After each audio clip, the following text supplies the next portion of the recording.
Hello, all you healthy blood pressure warriors. Did you know that you can lower your blood pressure by simply doing a few easy exercises?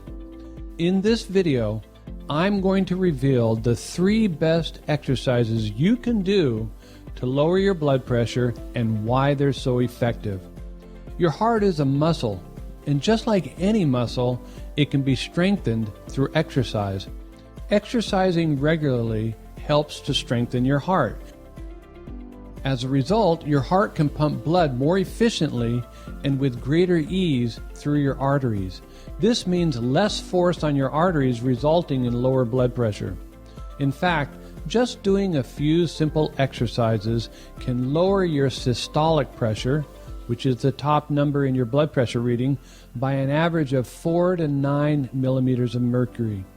That's as powerful as some blood pressure medications.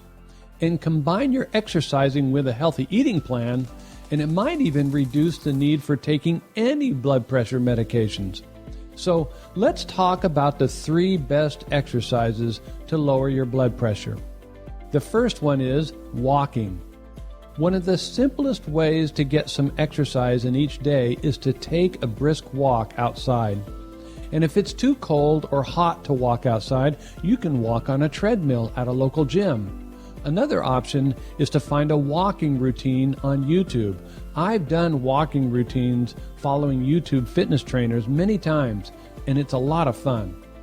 There have been many studies that have proven that walking is one of the best exercises for lowering your blood pressure. One scientific study done in 2013 looked at the benefits of walking to lower your blood pressure. By looking at data from 33,000 runners in a National Runners Health Study and 15,000 walkers in a National Walkers Health Study, the researchers found that the same amount of energy that a person uses for brisk walking and vigorous running actually resulted in similar reductions in high blood pressure. So basically, brisk walking has the same effects as rigorous running when it comes to lowering your blood pressure. So just getting out and walking is a great exercise to reduce your blood pressure. The second one is riding a bicycle. Now, riding a bicycle can be fun and great for lowering your blood pressure. Back in 2016, the American Heart Association showed 2 separate studies that studied the effects of biking on the health of your heart. One study looked at 45,000 adults from Denmark between the ages of 50 and 65 who biked as part of their day-to-day routines for both recreation and commuting back and forth to their jobs.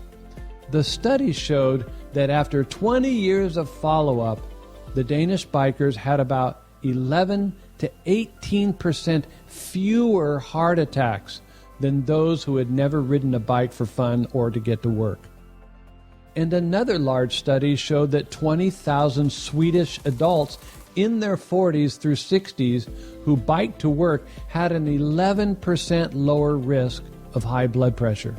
So riding a bike is a great exercise to lower your blood pressure. The third one is resistance training. At one time, doctors thought that lifting weights, which is a form of resistance training, was actually bad for your blood pressure because it's not considered a cardiovascular exercise. But later studies have proven that to be wrong. In one such study, researchers from a university in Brazil wanted to know what 12 weeks of weight training would have on a middle-aged man's blood pressure. It was found that lifting weights 3 times a week for 12 weeks lowered the men's systolic blood pressure number by an average of 16 and their diastolic number by an average of 12. That's a lot. That's enough to take some people off of blood pressure meds completely. So moderate resistance training is one of the best ways to lower blood pressure. You can buy some weights and lift at home, or another great way is to buy bands and do resistance training with resistance bands.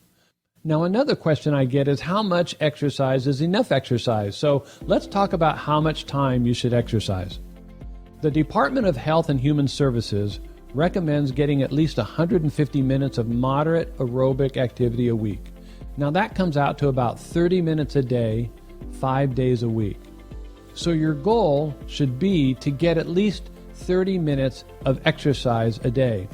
If you can't carve out 30 minutes of time a day, you can still exercise in short 10-minute bursts every day. The biggest issue with exercising is simply trying to stick with it. So let's talk about how to stick with your exercise habit. Here's a few tips to start and keep your daily exercise habit. Tip number 1, create a routine. When you create a routine, you look for triggers that can help you to do the behavior. For instance, after you get up in the morning, have your exercise clothes ready in your bathroom so it's easy to get dressed and ready to exercise. Or set a loud alarm that goes off that reminds you when you're supposed to be leaving your house to go exercise. A trigger that I personally use is that I forbid myself to eat anything after I wake up until after I've taken my daily walk. So set some triggers to motivate you to get out and exercise. Tip number 2, do it with a friend. One of the best ways to stay on track is to do your exercising with a friend. When you know that someone else is waiting for you to show up, it highly motivates you to show up to exercise. If you choose to walk, consider getting a dog. Studies have shown that people who walk dogs walk more regularly. So get an exercise buddy who will work out with you. Tip number 3, listen to podcasts or audiobooks. Listening to podcasts, or especially audiobooks that you enjoy, will motivate you to get out and exercise. Tell yourself that you're only going to listen to your audiobooks when you're exercising. It becomes just like a great TV series that you want to watch more of every day. So consider getting an account with Amazon's Audible service so that you can listen to some good audiobooks or subscribe to some good podcasts that you enjoy listening to while exercising.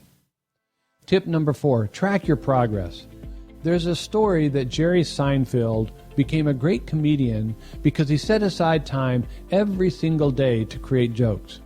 The story goes that he had a calendar on the wall and he would mark off every day he created jokes, and his goal was to never miss a day. He called it never breaking the chain. So when you track your daily chain of exercising, it motivates you to never break that chain. Tip number 5, sign up for an exercise class.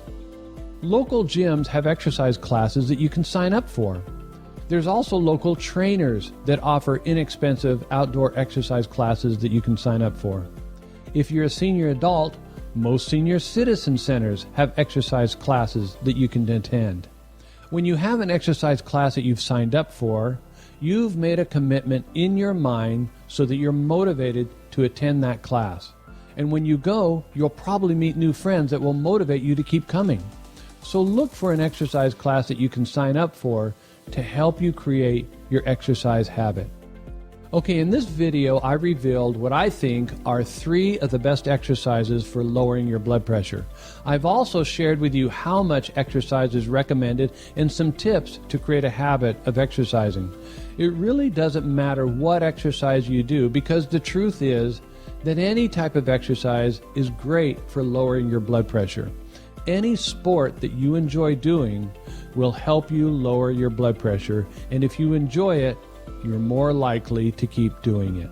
Hi there, if you suffer from high blood pressure like I do, and you want to receive my educational videos about how to lower your blood pressure, I'd like to ask you to do 3 simple things right now. Number 1, click the subscribe button right there. And then number 2, click on the bell icon right down there so that I can notify you the moment I release a new video. And number 3, watch another one of my more popular healthy blood pressure videos right over there. Okay, thanks for watching and have a happy and healthy day.